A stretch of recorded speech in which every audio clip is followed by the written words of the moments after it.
Hello, friends. Welcome back to another Tottenham Hotspur match review.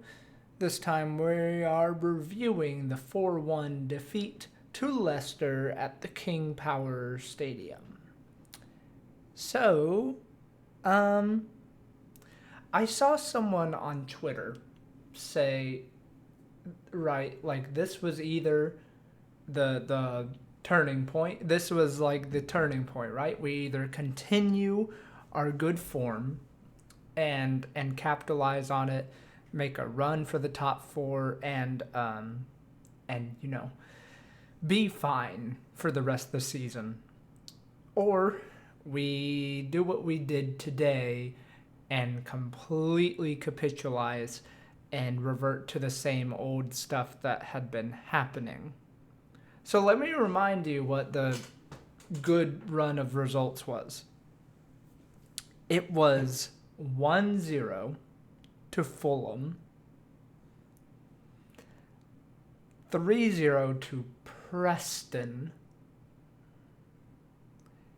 and then 1-0 to Man City. Admittedly, great result, but also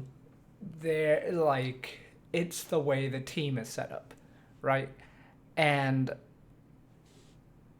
I mean, you look at it now and you're like, okay, let me go back a bit further.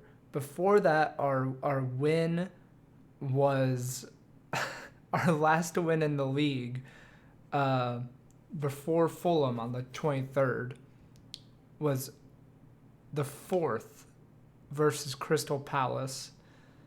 Before that, it was before the World Cup. So, I mean, okay, that it's a hard thing to gauge, but like, point still stands. We've been on a very shaky run of form ever since the World Cup, and honestly, since the start of the season. I would argue that we are not looking more cohesive or more put together than we did at the start of the season. And I am really concerned by the fact that we have so many talented players and we can't seem to do anything. I think any argument involving, well, the defenders are terrible, we can't win anything with this defense, is just a bad faith argument. And like, the thing is like, yes, Dyer was abysmal. Yes, I agree. However, you can't set up this team to defend like that. You can't have all these brilliant players and play like this and expect us to get a result. I mean, I think you put like, I don't know, Thiago Silva in the position of Eric Dyer today, and we still lose the game. It has to do with how we're playing and not the players involved. And, it's really, really harsh to say this because he just got out of surgery, but that's on Conte. It's like really, really hard for me to say, but it's just like, I don't see where we're going with this. I don't see the plan. I don't see his automations. I don't see what the purpose of buying Richarlison for £60 million is. I don't see what the purpose of that was. I don't see what the purpose of Pedro Porro is if we're not going to play him in a way that's effective for him. I don't see like how we're not utilizing Kane, Son, and Kulusevski to the best of their ability. And I don't see how we match up with a 2-man midfield against a 3-man midfield week in, week out, and expect nothing to change when we are overrun in midfield and we do nothing to change it. It's frustrating and it doesn't make any sense, and it's because he's just stuck to his tactical identity, and I don't understand it. Why are you so stubborn with this? It doesn't make any sense. Like, The problem today is we just kept losing loose balls in the center of the pitch. And so how would you save that? How would you serve that? How would you help that? You would bring in another midfielder. The two-man midfield does not work when you have these two very, very attack-minded fullbacks. I'm not going to get into Perisic. He was also abysmal today. But, like, yeah, it just doesn't work. You need the support up and down. And yes, you look at the defense and you say, oh my God, how are you going to play a two-man midfield with Eric Dyer, Ben Davis, and Japhet Tanganga, who hasn't started a match in, I don't know.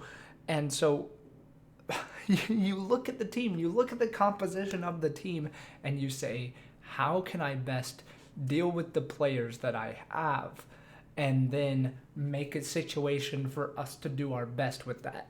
And this system is not how I would deal with that.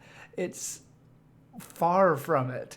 It just, like, does not make sense in my brain that you can put out this team and expect anything less than what happened today, because it's the way it's set up is just set up for failure. There's no getting around it. There's no progression of the ball from midfield. There's no progression of the ball to the wing backs. There's no protection of the back line, because both of the midfielders are up the pitch trying to move the ball to the attacking forwards, and both of the fullbacks are up high because that's where they work best off, because they can only cross. And then you have like three defenders who are all not good at 1v1 defending. It just, like, it baffles me. And really, it's like, yes, it's on Conte, and also, like, I recognize that the position that Conte is in is not great. It's like asking him to do a lot, and a lot of something that he's not used to. And I mean, I think it's largely to do with, like, mental health, depression, and, you know, anxiety with Conte. I don't think you can get around the fact that it's been a very unfortunate year in all regards for Antonio Conte, and for him to lose a bit of the will to coach is very sad to see. But I just think that's what it is. It's no surprise, honestly, that when we had Stellini and Mason essentially in charge, that things looked a bit better. And I just wonder if there's just a weird dark cloud hanging over Antonio Conte right now, because it just seems like there's no hope in that man's heart right now, and it's really sad, and I wish him the best. I know he's a brilliant coach. He is a wonderful coach. I just don't see it working here, which leads me to the point of, like, what are we doing here still? I don't know. I just wonder what the plan is, and whether, you know, we're going to change up the manager already, or if we're going to just stick with it till the end of the season and hope it's fine, I guess. We have Milan on Tuesday. And we have two fit midfielders we have that can play the game. We have Sarr and Skip. So, you know, if he doesn't give them protection by changing his tactics somehow, I expect the same thing to happen on Tuesday. So maybe I'll see you then, and maybe Conte will be gone, but maybe we just stick with it and keep plugging away with no solution. Come on, you Spurs.